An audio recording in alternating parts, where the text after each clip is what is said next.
اور اس میں ہمیشہ رہنے والے ہیں۔ 38 اور 39۔ توبہ کے بعد پہلا حکم کیا دیا گیا کہ زمین پر اتر جاؤ۔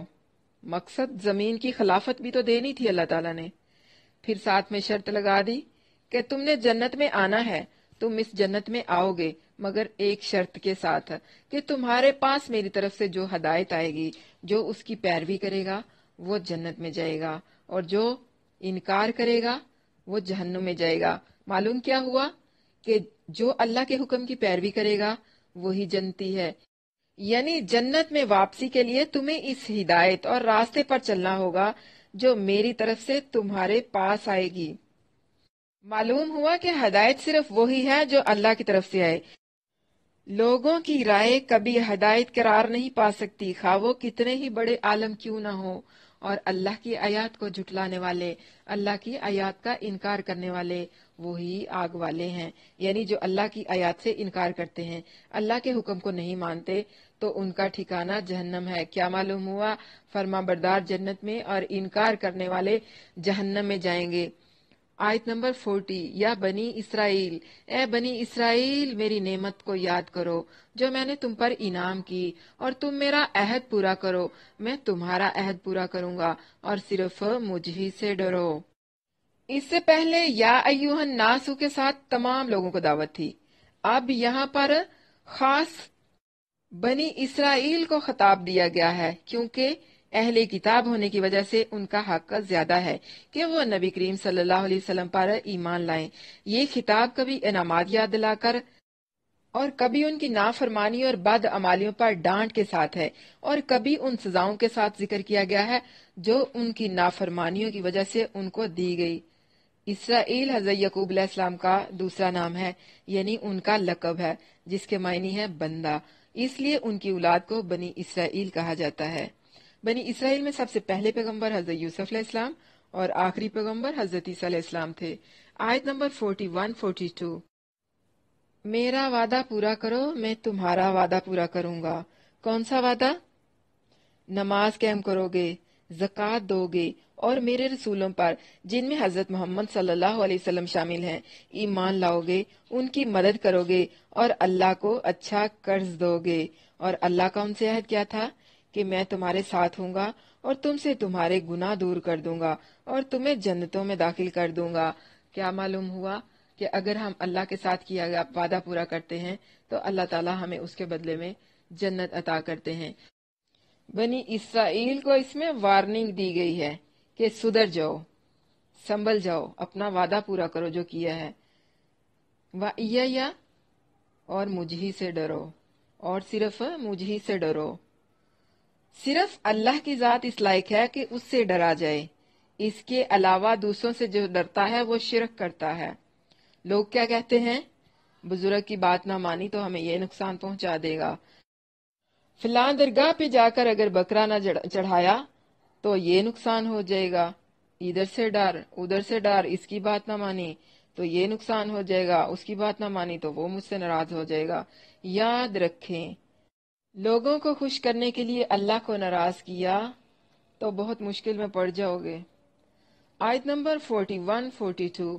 اور اس پر ایمان لاؤ جو میں نے اتارا ہے، اس کی تصدیق کرنے والا ہے جو تمہارے پاس ہے، اور تم سب سے پہلے اس سے کفر کرنے والے نہ بنو، اور میری آیات کے بدلے تھوڑی قیمت مت لو، اور صرف مجھ ہی سے ڈرو، اور حق کو باطل کے ساتھ خلط ملط نہ کرو، اور نہ حق کو چھپاؤ جبکہ تم جانتے ہو۔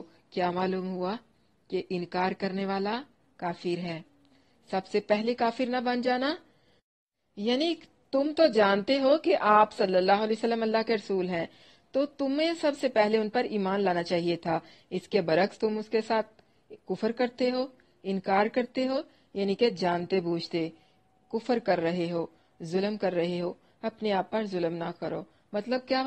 حق کی بات کو جھٹلانا خود پر ظلم کرنا ہوتا ہے۔ بے شک جو لوگ چھپاتے ہیں جو اللہ نے کتاب میں اتارا ہے اور اس کے بدلے تھوڑی قیمت حاصل کرتے ہیں، یہ لوگ اپنے پیٹوں میں آگ کے سوا کچھ نہیں کھا رہے، اور نہ اللہ ان سے قیامت کے دن بات کرے گا، اور نہ انہیں پاک کرے گا، اور ان کے لیے دردناک عذاب ہے۔ یہی لوگ ہیں جنہوں نے ہدایت کے بدلے گمراہی کو خرید لیا، اور عذاب کو بخشش کے بدلے خریدا، سو وہ آگ پر کس قدر صبر کرنے والے ہیں۔ وَإِذْ أَخَذَ اللَّهُ مِيثَاقَ الَّذِينَ أُوتُوا الْكِتَابَ لَا تُبَيِّنُنَّهُ لِلنَّاسِ وَلَا تَكْتُمُونَهُ فَنَبَذُوهُ وَرَاءَ ظُهُورِهِمْ وَاشْتَرَوْا بِهِ ثَمَنًا قَلِيلًا فَبِئْسَ مَا يَشْتَرُونَ۔ اور جب اللہ نے ان لوگوں سے پختہ عہد لیا جنہیں کتاب دی گئی کہ تم ہر صورت اسے لوگوں کے لیے صاف صاف بیان کرو گے، اسے نہیں چھپاؤ گے، تو انہوں نے اسے اپنی پیٹھوں کے پیچھے پھینک دیا اور اس کے بدلے میں تھوڑی سی قیمت لے لی، سو برا ہے جو وہ خریدتے ہیں۔ کیا معلوم ہوا؟ اللہ کی آیات میں رد و بدل کرنا، اللہ کے احکام میں رد و بدل کرنا، رشوت لے کر غلط فتوے دینا، یہ سب لوگ بھی اسی میں داخل ہیں۔ تھوڑی قیمت کا مطلب یہ نہیں ہے کہ زیادہ قیمت لے لو، بلکہ اس کا مطلب یہ ہے کہ آیات الہی کے بدلے میں پوری دنیا بھی ملے تو بھی وہ قلیل ہے۔ کل متاع الدنیا قلیل، کہہ دو کہ دنیا کا سامان بہت تھوڑا ہے۔ آیت نمبر 43-44، اور نماز قائم کرو اور زکوٰۃ دو اور رکوع کرنے والوں کے ساتھ رکوع کرو۔ کیا تم لوگوں کو نیکی کا حکم دیتے ہو اور اپنے آپ کو بھول جاتے ہو، حالانکہ تم کتاب پڑھتے ہو؟ تو کیا تم نہیں سمجھتے؟ یعنی اپنے عہد کے مطابق نبی کریم صلی اللہ علیہ وسلم پر ایمان لا کر کن باتوں کے کرنے کا حکم دیا گیا ہے؟ 3 کام کرنے کا حکم دیا گیا ہے۔ رسول اللہ صلی اللہ علیہ وسلم نے فرمایا، اس ذات کی قسم جس کے ہاتھ میں میری جان ہے، میں نے ارادہ کیا کہ ایندھن کا حکم دوں، وہ اکٹھا کیا جائے، پھر نماز کا حکم دوں، اس کے لیے اذان کہی جائے، پھر کسی آدمی کو حکم دوں کہ وہ لوگوں کی امامت کروائے، پھر ان آدمیوں کی طرف جاؤں جو نماز میں حاضر نہیں ہوتے اور ان سمیت ان کے گھروں کو جلا دوں۔ آیت نمبر 44، یعنی لوگوں کو تورات پر عمل کرنے کا حکم دیتے ہو اور خود بھول جاتے ہو، اپنے آپ کو نظر انداز کر دیتے ہو۔ یعنی ان کی کتابوں میں موجود تھا کہ اللہ کے نبی صلی اللہ علیہ وسلم آئیں گے اور قرآن بھی نازل ہوگا، لیکن وہ اس کو چھپاتے ہیں اور لوگوں کو کہتے ہیں کہ حق بات کرو۔ یعنی بنی اسرائیل کی یہ عادت تھی کہ لوگوں کو اللہ کی اطاعت اور نیکی کا حکم دیتے اور خود اس پر عمل نہ کرتے۔ یہاں انہیں ان کی کرتوت یاد دلا کر انہیں شرم دلائی جا رہی ہے۔ لما تقولون ما لا تفعلون، اور صبر اور نماز کے ساتھ مدد طلب کرو، اور بلا شبہ وہ یقیناً بہت بڑی ہے مگر ان عاجزی کرنے والوں پر۔ کیا معلوم ہوا؟ نماز منافقین پر بہت بھاری ہے اور عاجزی کرنے والوں پر بہت ہی آسان۔ حکم کیا دیا جا رہا ہے؟ مدد کس سے مانگنی ہے؟ صبر اور نماز کے ساتھ۔ ہم کیا کرتے ہیں؟ ہم دوسروں کی طرف بھاگنا شروع کر دیتے ہیں، فلاں پیر کے پاس چلے جاؤ، فلاں بہت پہنچا ہوا ہے، فلاں کرنیوں والا ہے، فلاں غوث اعظم ہے۔ ہم دوسروں سے مدد مانگنا شروع کر دیتے ہیں۔ دیکھیں، صبر 3 قسم کا ہے: مصیبت پر صبر کرنا، اللہ کی اطاعت پر صبر کرنا، اور اللہ کی نافرمانی سے بچنے پر صبر کرنا۔ آیت نمبر 46-47، جو یقین رکھتے ہیں کہ بے شک وہ اپنے رب سے ملنے والے ہیں اور یہ کہ بے شک وہ اسی کی طرف لوٹنے والے ہیں۔ اے بنی اسرائیل، میری نعمت یاد کرو جو میں نے تم پر کی، اور یہ کہ بلا شبہ میں نے ہی تمہیں جہانوں پر فضیلت بخشی۔ دوسری وارننگ آ گئی ہے۔ آیت نمبر 47، پہلی وارننگ آیت نمبر 40 میں تھی، دوسری وارننگ آ گئی ہے 47 میں۔ کیا کہا جا رہا ہے؟ اپنا مقام پہچانو۔ نماز کی پابندی ویسے تو ایک نہایت ہی مشکل ذمہ داری ہے، مگر جن کے دلوں میں اللہ کا خوف اور آخرت کا یقین ہو ان پر یہ بالکل بھی بھاری نہیں ہوتی۔ بنی اسرائیل کو دوبارہ مخاطب کر کے وارننگ دی جا رہی ہے کہ اپنی بےہودگیوں سے باز آ جاؤ، اللہ کے نبی صلی اللہ علیہ وسلم کی مخالفت اور دوسری بےہودگیاں چھوڑ دو۔ جہانوں پر فضیلت بخشی، اس سے مراد پہلے زمانے کے لوگ تھے، اور جب رسول اللہ صلی اللہ علیہ وسلم تشریف لائے تو یہ فضیلت کنتم خیر امت کہہ کر امت محمدیہ صلی اللہ علیہ وسلم کو دے دی گئی۔ اللہ کے نبی صلی اللہ علیہ وسلم نے فرمایا، سب سے بہتر میرے زمانے کے لوگ ہیں، پھر وہ لوگ جو ان سے ملے، اور پھر وہ جو ان سے ملیں گے۔ اور اس دن سے بچو جب نہ کوئی جان کسی جان کے کچھ کام آئے گی، اور نہ اس کی کوئی سفارش قبول کی جائے گی، نہ اس سے کوئی فدیہ لیا جائے گا، اور نہ ان کی مدد کی جائے گی۔ آیت نمبر 48، کیا معلوم ہوا؟ نعمتیں یاد دلانے کے بعد اب قیامت کے عذاب سے ڈرایا جا رہا ہے۔ فساد کی اصل وجہ یہ تھی کہ بنی اسرائیل اپنے انبیاء اور علماء پر ناز کرتے تھے اور سمجھتے تھے کہ خواہ ہم کتنے ہی گناہ کر لیں ہمارے بزرگ اور آباء و اجداد ہمیں بخشوا لیں گے۔ ان کی اس خوش فہمی اور باطل گمان کی تردید کے ساتھ ساتھ انہیں روزے قیامت سے بھی ڈرایا جا رہا ہے کہ یعنی سدھر جاؤ، سنبھل جاؤ اس دن کے آنے سے پہلے پہلے، جس دن کوئی جان کسی جان کے کام نہیں آئے گی، نہ کوئی دوستی کام آئے گی، نہ کوئی سفارش کام آئے گی، نہ ہی کوئی بدلہ دیا جائے گا اور نہ ان کی کوئی مدد کی جائے گی۔ روزے قیامت سے ڈرانے کے ساتھ ساتھ بنی اسرائیل کو ان کے انعامات بھی یاد دلائے جا رہے ہیں۔ آیت نمبر 49، اور جب ہم نے تمہیں فرعون کی قوم سے نجات دی جو تمہیں برا عذاب دیتے تھے، تمہارے بیٹوں کو بری طرح ذبح کرتے تھے اور تمہاری عورتوں کو زندہ چھوڑتے تھے، اور اس میں تمہارے رب کی طرف سے بہت بڑی آزمائش تھی۔ بنی اسرائیل پر پہلا انعام، آل فرعون سے نجات۔ اس کے بارے میں حضرت موسیٰ علیہ السلام کو لے کر اور کچھ ان کے فرعون کے خواب کو لے کر جو روایات بیان کی جاتی ہیں ان کی سند جو ہے وہ ٹھیک نہیں ہے۔ کیا معلوم ہوا؟ مصیبت پر صبر کرنے سے انعام ملتا ہے، جس طرح فرعون کو غرق کر دیا گیا اور حضرت موسیٰ علیہ السلام اور اس کے ساتھیوں کو یعنی بنی اسرائیل کو نجات دے دی گئی۔ آیت نمبر 50 اور 51، اور جب ہم نے تمہاری وجہ سے سمندر کو پھاڑ دیا، پھر ہم نے تمہیں نجات دی اور ہم نے فرعون کی قوم کو غرق کر دیا اور تم دیکھ رہے تھے، اور جب ہم نے موسیٰ سے 40 راتوں کی میعاد مقرر کی، پھر اس کے بعد تم نے بچھڑا بنا لیا اور تم ظالم تھے۔ کیا معلوم ہوا؟ جو شرک کرتا ہے وہ ظالم ہے۔ شرک ظلم عظیم ہے، جس نے شرک کیا اس نے ظلم کیا۔ اللہ تعالیٰ نے بنی اسرائیل کو نجات دی، اور اس کے بعد حضرت موسیٰ علیہ السلام جب کوہ طور پر عبادت کے لیے چلے گئے تو انہوں نے پیچھے سے کیا کیا؟ ایک بچھڑا بنا کر اس کی پوجا شروع کر دی، اور اسی بنا پر یہاں پر انہیں ظالم قرار دے دیا گیا۔ پھر ہم نے اس کے بعد تمہیں معاف کر دیا تاکہ تم شکر کرو، 52 اور 53۔ اور جب موسیٰ علیہ السلام نے اپنی قوم سے کہا، اے میری قوم، بے شک تم نے اپنے بچھڑا بنانے کے ساتھ اپنی جانوں پر ظلم کیا ہے، بس تم اپنے پیدا کرنے والے کی طرف توبہ کرو، بس اپنے آپ کو قتل کرو، یہ تمہارے لیے تمہارے پیدا کرنے والے کے نزدیک بہتر ہے۔ تو اس نے تمہاری توبہ قبول کر لی، بے شک وہی بہت توبہ قبول کرنے والا، نہایت رحم والا ہے۔ کیا معلوم ہوا؟ توبہ سے اللہ کے ساتھ تعلق بنتا ہے اور نافرمانی سے اللہ کا تعلق ٹوٹ جاتا ہے۔